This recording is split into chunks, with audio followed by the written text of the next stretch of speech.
Kristie here again from Bushveld Bees. We're doing a follow-up on what we started with a few days ago with the creating splits. I just want to recap. If you have not yet watched our part 1 video, you need to go back and watch, otherwise you're going to miss out on loads of very important information. So like and subscribe, because this is part of a 4-part series. We're going to be taking you right through to the end of the results of these splits. Alright, so top 4 things to remember. Number 1, you can only do splits when you have a guaranteed nectar flow. It is very important that the bees have sufficient nectar to be able to build out and make these splits successful. Number 2, when doing the splits, your mother colony needs to be strong. You need to have a minimum of 6 frames of brood with eggs and larvae in that. Otherwise, what you're doing is compromising the size of that colony and it won't survive, or it will take a long time to jump back. Right. Number 3, make sure that when you move frames from the mother hive, you're moving frames with fresh eggs, larvae, and you're not going to shake any of those nurse bees off. You want to move them with so that they can nurture and look after that brood that you're putting in. We usually remove only 2 frames of brood from the mother hive to put into the new split, and make sure that you give them other resources such as pollen and nectar. It all needs to be available for them in the hive.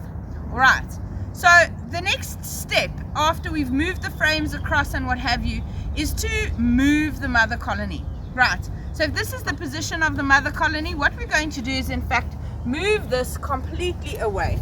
So if you pick it up, you're going to move the colony far away. The entrance can face any position. Let's say 5 steps away, face the entrance in an opposite direction, and then you're going to move your new split into exactly the same position that your mother hive was. Entrance facing the same way as the entrance was, and it needs to be a very sunny day. The reason for that is because on a sunny day, a lot of your foragers are going to be out foraging, and when they come back, they're going to come back to this hive and bring in the resources that this colony needs to be able to requeen and continue on a productive pathway. That's what we want to see. Once it doesn't matter which hive the queen has landed in, whichever one has not got a queen will have the resources you needed, which is a fresh egg, and they will create a new queen. And in 40 days time we will come back and we will see the results of the split. Usually I prefer to check it within a month to make sure that they have in fact requeened, made the queen cells that are necessary for the colony to continue. And we need to make sure also by putting it in this position that all the foragers that are out during the day are coming back to this specific hive. The mother hive has got enough worker bees and resources to stay on the path until it's managed to rectify itself and got those foragers bees out.